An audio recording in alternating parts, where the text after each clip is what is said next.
Hi beautiful people, and welcome back to my channel. If you're new here, welcome. My name is Anava and I make faith related and medical related videos.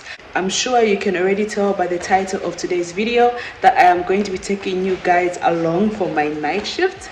And if that is something that you are interested in, then please do stick around. Without wasting any more time, let's get straight into the video.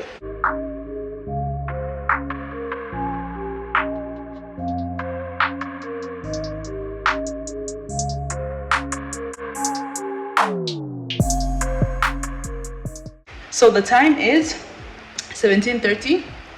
I'm using the front camera, so that is going to be inverted, but it is 17:30 and it is Tuesday the 15th of February, the day after Valentine's Day.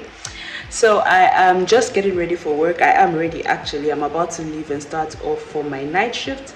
I'm going to bring you guys along like I did in my last video. If you haven't watched my last vlog in the hospital, I'm going to leave the link up here and you guys can check it out. But like I did in my last video, I'm going to try and bring you guys along and give you details of exactly how the night is going. There will not be any patient interaction or any staff interaction, but I'm just going to give you guys an overall picture of how my night is going to be. So without wasting any more time, let me get ready and start off on my night shift, and then I'm going to bring you guys along.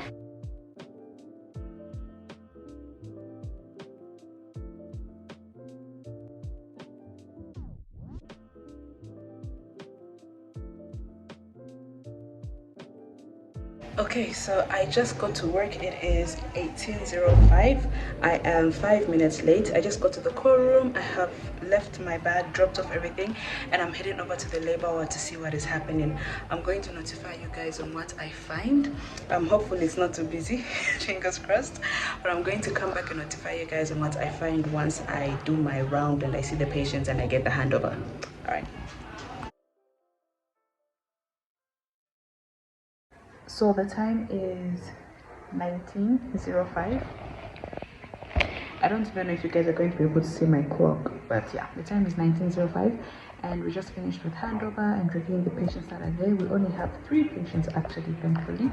We have one woman who had a previous Caesar, and she was referred to our facility because it's a previous Caesar. Previous Caesar patients do not deliver from clinics, they have to come deliver from the hospital. The second patient that we have was referred because of PROM, meaning that she was draining, amniotic fluid was draining out before the onset of labor. So she was referred 2 days ago because of PROM, which is premature rupture of membranes, and she was admitted to the antenatal ward, of which we kept her there for quite a while, giving her antibiotics so that she doesn't get an infection. But then we found that today she's actually gone into labor. So fun fact, when someone is draining, amniotic fluid is actually coming out, you don't do a VE because there's a risk of you exposing new bacteria to the baby and causing an infection. So we use a speculum, which is used to dilate, and then you have to like visualize the cervix. So I'm the one who saw her today in the morning when I was doing the morning round, and I saw that her cervix had actually dilated, and so she is now in labor. So we brought her over to the labor ward, and she's currently in active phase. If I'm not mistaken, she should be 4 centimeters now. The third patient that we had is quite interesting. She is a case of IUFD. She came in complaining of having slipped and fallen in the shower while taking a shower. Although the way she described the fall, there was no trauma to the abdomen. She said she caught herself in time. But then ever since the fall, she stopped feeling movements of the baby, which is a bit peculiar because if there was no trauma to the abdomen, it's quite strange. No trauma to the abdomen, no trauma to the torso, and no trauma to the head. She just caught herself with her hands against the wall. And I think she hit her knee or something. But then she wasn't able to feel fetal movements. So I tried to listen to the fetal heart. There was no fetal heart. I sent her for an urgent scan and it confirmed IUFD. So we are thinking that maybe there was trauma to the abdomen and she wasn't aware of it, or it was actually fetal death that happened a while back and she just wasn't aware of it. Sometimes some women will notice that they're not feeling fetal movements like kicks. The baby is not moving, but then the baby is in fluid, so it's kind of like still hitting from side to side and floating in the fluid. So some women feel that and perceive it as fetal movement, but it's not actually fetal movements. Fetal movements are kicks. So maybe that's what she was perceiving, and she thought that the baby was still there, but it was maybe an IUFT a while back. It's quite a peculiar case. So we are sending her for a rescan just to make sure that if there was trauma to the abdomen, there is no abruption, because I didn't comment on that in the first scan. So we're sending her for a rescan, and if it confirms that there is no abruption, then we're going to induce her and she will go through labor. So yeah, those are our patients for the night, and it seems like it's going to be a very quiet night. Fingers crossed it doesn't get too busy, but yeah, I'll definitely keep you guys updated. But for now, I'm just going to go sit by the table and just be on TikTok because there's really nothing to do. So I've been called to review it. So I was called to review a patient from OPD. She's post-expulsion, inevitable abortion, which happened at 25 weeks and she expelled. But then she sustained a cervical tear, a really bad cervical tear, and it ended up being PPH. Estimated blood loss was 1.2 liters, which is a lot. So she was referred here because they didn't have any blood products at their hospital. And so I'm just reviewing her. She's stable, she's okay, but I'm just going to look for blood products for her. I've just managed to find blood products for the lady in OPD, and I'm sure the blood products are going to be ready within the next hour. I'm not going downstairs to get some refreshments.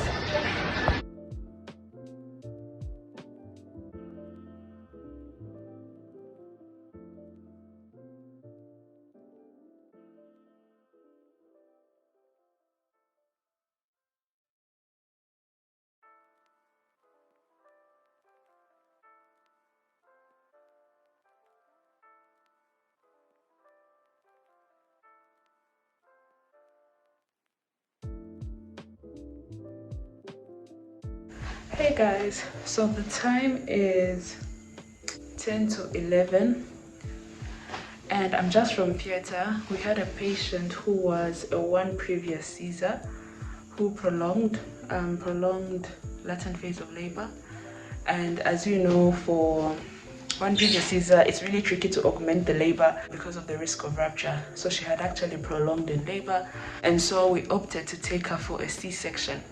So I went to theater, but once I got there, I was told that I can't scrub in because there was a shortage of gowns. And so I was like, this is a sign from God. I genuinely do not like theater. I am not a surgeon at heart. I have said this in my previous videos. I am a physician at heart. Anyway, yeah, so I am not going to be able to scrub in and assist. I was going to assist my senior, but I'm not going to be able to do that. I'm heading back to the labor ward and I'm going to see what's happening. So the time is 1:15, and honestly it has been a very quiet night today. Nothing much has been happening. I am currently on my way to the quorum to rest. I will speak to you guys once I get to the quorum.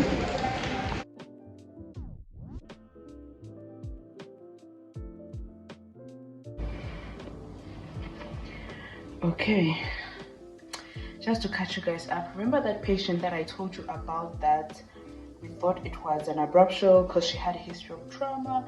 Although there was no trauma to the abdomen, it wasn't, and she wasn't able to perceive fetal movements. She redid the scan and it turned out that it was actually abruption, and took her to theater. Once they opened up the uterus, they said that there was a huge hematoma. I didn't ask the estimated blood loss. I forgot to ask that, but then it was an abruption actually, which is quite interesting because she denied trauma to the abdomen. So maybe it was a spontaneous abruption, I don't know. But yeah, it was a very interesting case. I am going to be getting into bed. It is 01:20. I'm about to get into bed. My partner is going to take over the ward until 05, and then at 05 I'm going to go back and join him, and then he's going to get some rest. The ward does get busy. If there are any emergencies, if there are too many patients to admit, he will call me and I'm going to go and help him, assist him. But as of now, it's just a very quiet night and I'm about to snooze. I think the best thing about working with a partner is that you're able to actually rest, because compared to like the course that I would do in other departments when I'm on my own, like literally everything is on you. So I think that's the best part about this department that I'm in. Besides everything else, the best part is that at least I get to rest in the event that I'm with my partner. So alright guys, let me get some sleep, and then I will speak to you once I wake up and go for my rounds at 5.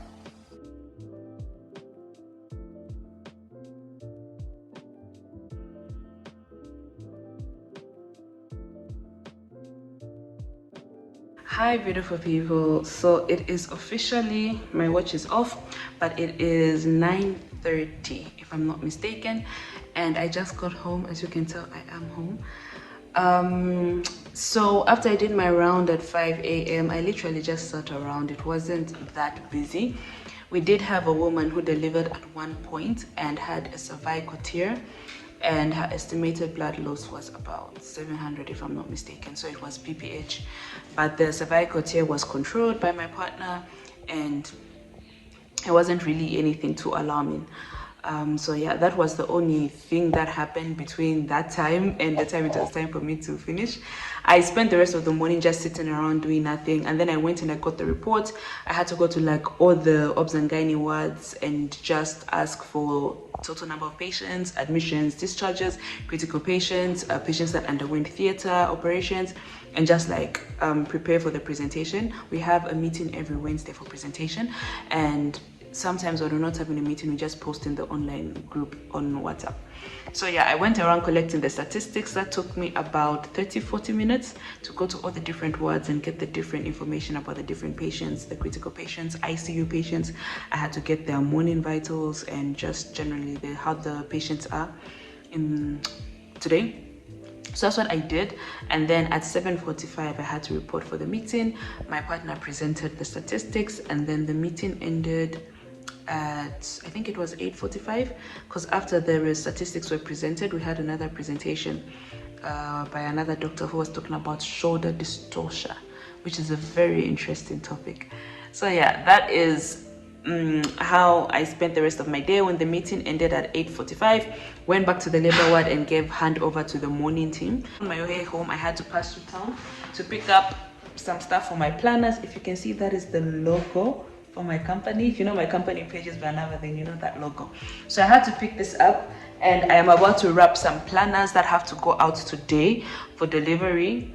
And then once I do that, I'm just going to sleep. Like, then it's time for me to really rest because I'm post-co. So this is the end of the video, you guys. I know the night wasn't so busy and I didn't really talk about a lot of cases because it really honestly just wasn't busy, but I do still hope that you did enjoy this video. And if you'd like to see more videos like this, then please do comment down in the comment section below so that I can know that this is the content that you like.